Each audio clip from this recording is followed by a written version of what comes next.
C'est accompli n'est pas c'est aboli, la confusion qui détruit la sanctification. Il existe dans le christianisme contemporain une confusion linguistique d'une gravité doctrinale immense. Une confusion si subtile que des millions de croyants sincères la reproduisent chaque dimanche sans en mesurer les conséquences. Une confusion qui détruit silencieusement la sanctification réelle de l'Église et qui produit des chrétiens convaincus qu'ils n'ont plus à obéir aux commandements de Dieu. Cette confusion tient en deux expressions qui sonnent presque pareilles mais qui signifient l'inverse l'une de l'autre. C'est accompli. C'est aboli. Quand Jésus prononce sur la croix le mot « tételesté » en Jean 19h30, traduit en français par « tout est accompli », il pose un acte théologique d'une portée infinie. Il déclare que l'œuvre rédemptrice est complète, que la dette du péché est payée, que les prophéties messianiques ont atteint leur but. Mais beaucoup d'enseignants chrétiens contemporains utilisent ce mot accompli pour signifier en réalité aboli. Ils citent Matthieu 5h17 où Jésus dit qu'il n'est pas venu abolir la loi mais l'accomplir. Et ils en concluent que la loi est désormais terminée pour le croyant, qu'elle ne s'applique plus, qu'elle a fini son travail et que celui qui est en Christ n'a plus à la pratiquer. C'est une falsification linguistique et doctrinale. Et c'est cette falsification que mon étude veut nommer, exposer et corriger à la lumière de l'Écriture. Le mot grec, pléro, ce qu'il signifie réellement le verbe que Jésus utilise en Matthieu 5h17 est pléro.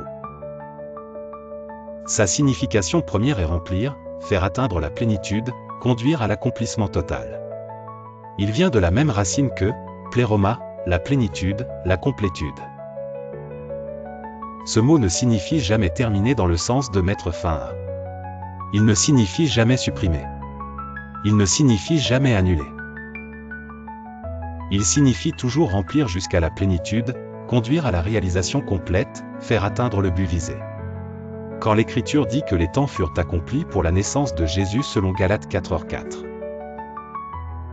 Elle tène tout pléroma tout chronou, elle ne dit pas que le temps a cessé d'exister. Elle dit que le temps a atteint sa plénitude pour ce moment précis. Quand Paul dit que les croyants sont remplis de l'Esprit en Éphésiens 5h18, pléros en pneumati, il ne dit pas que l'Esprit a cessé d'agir. Il dit que l'Esprit remplit pleinement le croyant. Et quand Jésus dit qu'il n'est pas venu abolir la loi mais l'accomplir, il ne dit pas qu'il vient mettre fin à la loi. Il dit qu'il vient la remplir dans toute sa plénitude, manifester son sens véritable, l'accomplir parfaitement dans sa vie et la rendre accomplissable en nous par son esprit. Pléro en grec signifie remplir et non supprimer. Toute interprétation de l'accomplissement de la loi qui aboutit à sa suppression pratique pour le croyant est une trahison du sens même du mot que Jésus a employé. La différence concrète entre accomplir et abolir imagine que je te promette de te rembourser une dette. Si j'accomplis ma promesse, je te paie effectivement la somme due. La promesse a atteint sa plénitude. Elle est accomplie. Mais cela ne veut pas dire que les dettes en général sont abolies dans le monde. Cela veut dire que cette promesse précise a été honorée jusqu'au bout. Si au contraire j'abolis ma promesse, je déclare qu'elle ne s'applique plus, qu'elle est annulée, qu'il n'y a plus de dette à régler. Ce n'est pas un accomplissement. C'est une suppression pure et simple. Appliqué à la loi de Dieu, cela donne deux scénarios radicalement différents.